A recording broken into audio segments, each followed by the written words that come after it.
ఇవాళ AP cabinet సమావేశం జరగనుంది. మధ్యాహ్నం 3 గంటలకు సీఎం చంద్రబాబు అధ్యక్షతన భేటీ కానున్నారు. అసెంబ్లీలో ప్రవేశపెట్టాల్సిన బిల్లులు, పలు ప్రాంతాల్లో పరిశ్రమలకు భూ కేటాయింపులు, అమరావతి పనులపై మంత్రివర్గంలో చర్చించనున్నట్లు తెలుస్తుంది.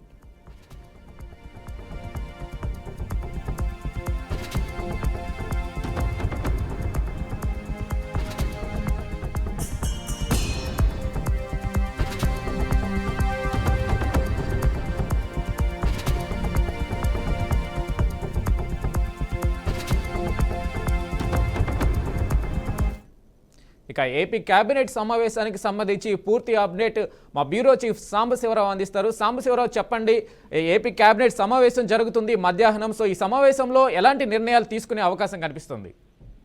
ముఖ్యంగా చూసుకోవచ్చు, ఈ రోజు సీఎం చంద్రబాబు అధ్యక్షతన కేబినెట్ సమావేశం నిర్వహిస్తా ఉన్నారు. దీనికి సంబంధించి రాష్ట్రంలో పెట్టుబడులు కావచ్చు, అదేవిధంగా ప్రస్తుతం వచ్చినటువంటి అమ్మఒడి, ఫ్రీ బస్సు, ఈ మధ్య కాలంలో పెట్టినటువంటి ఏదైతే బడ్జెట్ ఉందో ఆ బడ్జెట్ కి సంబంధించి కీలకంగా కూడా చర్చించుకునే అవకాశం ఉంది. ఎందుకంటే చంద్రబాబు కూడా నిన్న ప్రధాని నరేంద్ర మోడీతో పాటు అమిత్ షాను కూడా కలిసి వచ్చినటువంటి పరిస్థితులు కూడా తెలిసినవే.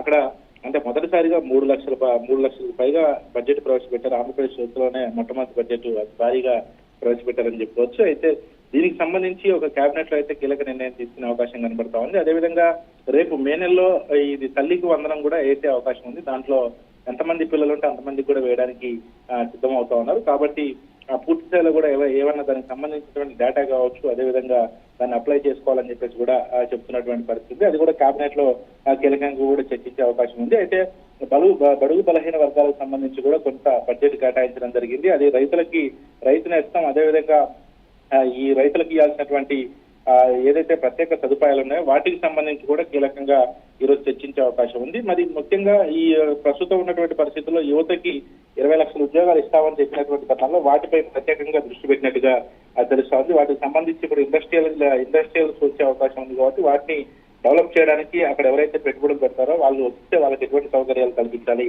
అనే అంశంపై కూడా మాట్లాడుతున్నారు. అయితే ప్రస్తుతం అయితే రాష్ట్ర పోలవరం ప్రాజెక్టు, రాజధాని నిర్మాణము, ఈ తల్లికి వందనము, అదేవిధంగా మహిళలకు ఉచిత బస్సు, దాంతో పాటు ప్రస్తుతం ఉన్నటువంటి రహదారుల పునర్నిర్మాణము, ఇవన్నీ కూడా పూర్తి స్థాయిలో కూడా ఈ కేంద్ర బడ్జెట్ లో ఇప్పుడు మాట్లాడే బడ్జెట్ లో కీలకంగా చర్చించే అవకాశం అయితే కనబడతాం.